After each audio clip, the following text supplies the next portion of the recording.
खुद में मस्त रहना सीखिए, क्योंकि दुनिया के साथ मस्त रहने की कोशिश करेंगे तो आपको उनका गुलाम बनना पड़ेगा। इसका मतलब है कि अगर आप अपनी खुशी और शांति को दूसरों पर निर्भर करते हैं तो आप हमेशा उनके हिसाब से जीने लगते हैं। लेकिन अगर आप अपनी खुशी को खुद से ढूंढते हैं तो आप स्वतंत्र रहते हैं और अपनी जिंदगी को अपनी शर्तों पर जी सकते हैं। जो बीत गया वह पीछे छूट गया। भविष्य का डर सिर्फ आज को कमजोर करता है। जिंदगी में कभी किसी से उम्मीद मत रखो, क्योंकि उम्मीद ही सबसे बड़ा दुहक देती है। पत्तियां गिर जाती है, वे कभी नहीं पूछती कि उन्हें क्यों गिराया गया, कौन क्या कर रहा है, कैसे कर रहा है। इससे आप जितना दूर रहेंगे उतने ही खुश रहेंगे। इसका मतलब है कि दूसरों की जिंदगी और उनके काम में दखल देने से हमें केवल तनाव और चिंता मिलती है।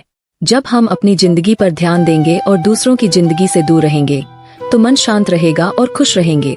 अपनी जुबान और नजरों को हमेशा संभाल कर रखें, क्योंकि आंखें बुराई देख सकती है और जुबान बुराई करने लगती है। इसका मतलब है कि हमें अपनी सोच और बोलचाल पर ध्यान रखना चाहिए। अगर हम बुरी चीजों को देखेंगे तो हमारी जुबान भी नकारात्मक बातें कह सकती है। इंसान कभी अपनी परेशानियों से दुखी नहीं होता, वो केवल परेशानियों का बार बार चिंतन करने से दुखी होता है।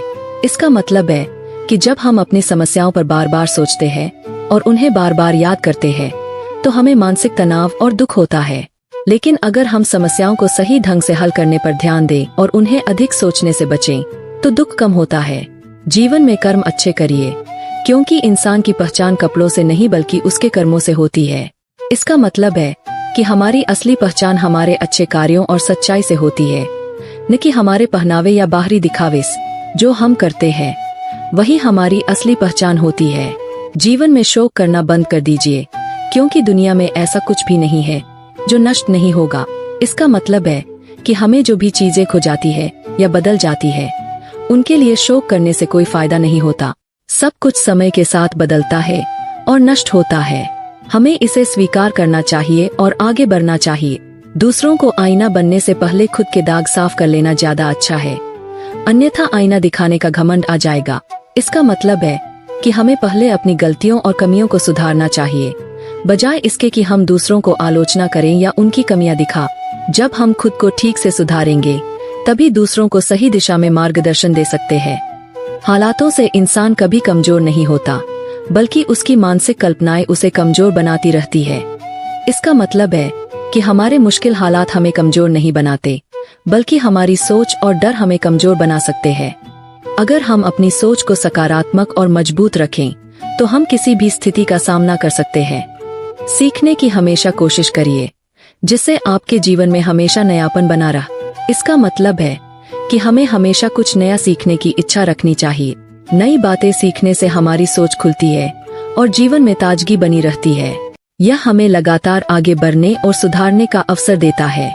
जीवन की कोई राह कठिन नहीं है, वास्तव में हमें उस रास्ते पर चलने का अनुभव नहीं है। इसका मतलब है कि जब हम किसी नई या कठिन स्थिति का सामना करते हैं तो वह हमें चुनौतीपूर्ण लगती है, लेकिन जैसे जैसे हम उस रास्ते पर आगे बढ़ते हैं हमें उस राह पर चलने का अनुभव होता है और हमें वह आसान लगने लगती है। अनुभव ही हमें सच्ची ताकत देता है।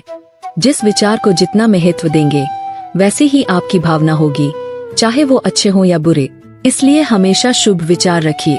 इसका मतलब है कि हमारे विचार ही हमारी भावनाओं को आकार देते हैं। अगर हम सकारात्मक सोच रखते हैं तो हमारी भावनाएं भी सकारात्मक होंगी, और अगर नकारात्मक सोच रखते हैं तो हमारी भावनाएं भी नकारात्मक होंगी। इसलिए हमेशा अच्छे और शुभ विचारों पर ध्यान देना चाहिए। कभी भी अपने फैसलों को दूसरों से प्रभावित मत होने दो, क्योंकि वही जानते हैं जिनसे आप खुद सामना करते हो।